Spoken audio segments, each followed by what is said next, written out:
Bonjour, je m'appelle Olivier Carval. En fait, je travaille dans le dessin animé et je fais de la BD, du dessin d'humour et aussi du dessin de presse, mais en tant qu'amateur, dans un fanzine qui s'appelle le Cochon Dingue.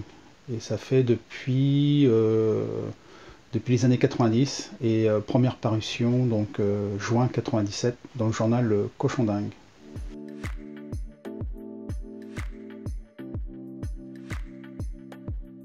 Donc en fait, moi ce que je fais, je me nourris de tout ce qui m'entoure. Donc à la fois mes lectures, j'écoute la radio, je regarde les actus, j'observe beaucoup le monde autour de moi, le quotidien. J'adore le quotidien. Et tout ça, à un moment donné, je le digère. Et quand je sens qu'il y a quelque chose à faire autour de ça, je commence à crayonner. Donc je fais beaucoup de crayonner. J'en fais plein, mais rapide, très rapide. Et au bout d'un moment donné, quand j'ai mon idée, je la mets au propre.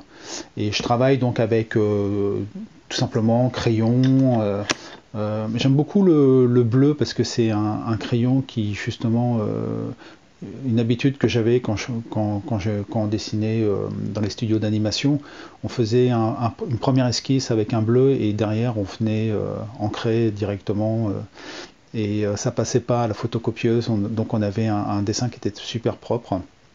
Donc je dessine sur papier, du papier basique. Après avec une table lumineuse, souvent je fais un ancrage. Et cet ancrage-là, après je vais le scanner et je récupère cet ancrage scanné donc sur Photoshop.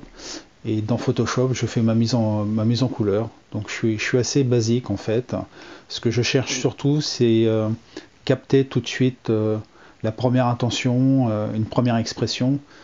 Quand c'est un dessin, quand c'est un petit dessin d'humour, il faut aller à l'essentiel. Donc ne pas s'attarder, je ne vais pas faire d'arrière-plan compliqué, je vais vraiment aller au plus simple pour avoir tout de suite l'idée.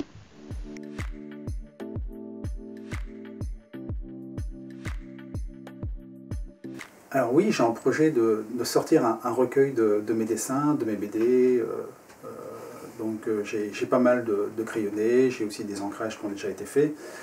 Et je pense passer par une plateforme participative style Ulule qui me permettrait de financer ce recueil. Donc si tout va bien, c'est un projet que je voudrais mettre à terme dans les 2 ans qui viennent.